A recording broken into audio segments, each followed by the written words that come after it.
पश्चिम महाराष्ट्रातल्या नद्या भयानक आजाराने ग्रस्त होऊन आयसीयूमध्ये भरती झाल्याप्रमाणे अवस्था आहे. पण नद्यांचे स्वास्थ्य ठीक करण्यासाठी उपचार मात्र चुकीच्या पद्धतीने सुरू आहेत, अशी टीका प्रसिद्ध जलतज्ञ राजेंद्रसिंह राणा यांनी केली. ते सांगलीमध्ये पार पडत असलेल्या पूर्व दुष्काळमुक्त महाराष्ट्र कार्यशाळा प्रसंगी बोलत होते. राज्यातल्या नद्यांच्या संवर्धनासाठी राज्य सरकारकडून अमृत महोत्सवी निमित्ताने चला जाणूया नदीला हा उपक्रम सुरू करण्यात आलाय. या अंतर्गत जलबिरादारी व वालचंद अभियांत्रिकी महाविद्यालय यांच्या संयुक्त विद्यमाने सांगलीमध्ये पूर्व दुष्काळमुक्त महाराष्ट्र कार्यशाळेचे आयोजन करण्यात आले. 3 दिवस पार पडणाऱ्या या कार्यशाळेमध्ये देशातले जलतज्ञ राजेंद्रसिंह राणा यांनी सहभाग घेतलाय. यावेळी बोलताना राजेंद्रसिंह यांनी नद्यांचे प्रदूषण आणि राज्य सरकारच्या वाळू व नदी वळवण्याच्या धोरणावर जोरदार टीका केली. पश्चिम महाराष्ट्रातल्या जवळपास सर्वच नद्या आज भयानक आजाराने ग्रस्त आहेत. आयसीयूमध्ये भरती झाल्याप्रमाणे त्यांची स्थिती आहे. गेल्या 30 वर्षांपासून हळूहळू या नद्या आजारी पडलेत, त्यामुळे त्या लगेच बऱ्या देखील होणार नाहीत.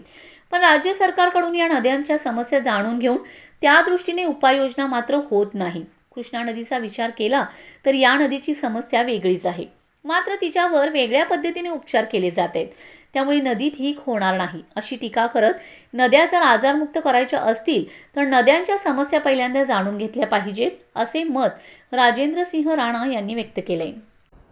चला जाणूया नदीला कार्यक्रम के तहत सरकारी और गैर सरकारी जो नदी के संरक्षण नदी प्रहरी हैं उनका एक संवाद चल रहा है. इस संवाद में से कुछ विमर्श के बाद कुछ निष्कर्ष निकलेंगे.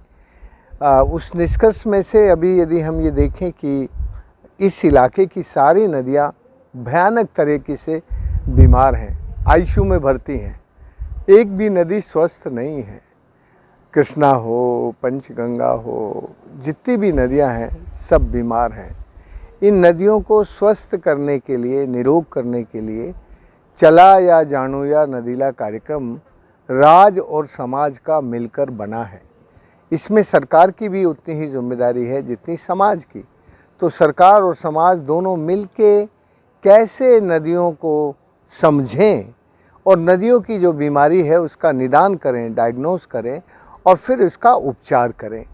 तो ये जो नदियाँ बीमार हुई हैं, इनको बीमार होने में भी 20-30 साल लगे हैं. ये कोई आज ही बीमार नहीं हुई. तो इनको ठीक करने में भी थोड़ा समय तो लगेगा, लेकिन ठीक करने की दिशा में जो काम होना चाहिए वो नहीं हो रहा है.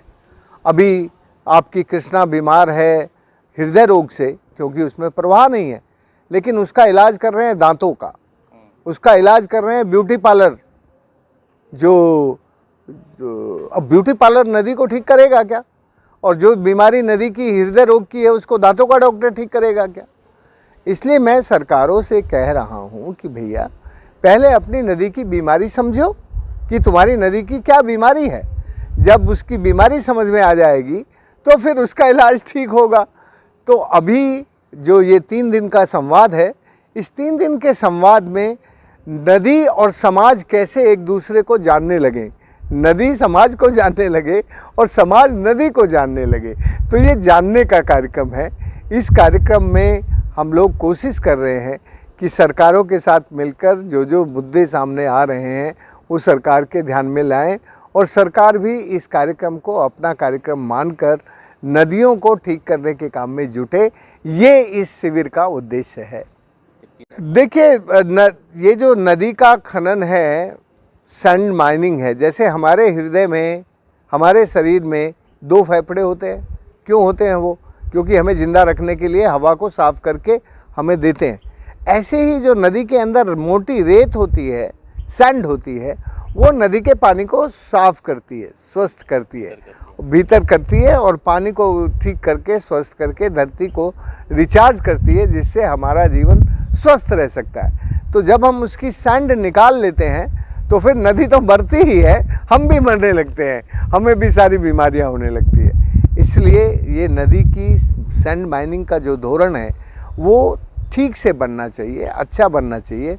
उस धोरण में ये गड़बड़ ना हो कि उसमें लिखें कुछ और करें कुछ. असलियत में आजकल धोरण ऐसे ही बनते हैं, लिखते कुछ हैं और करते कुछ हैं.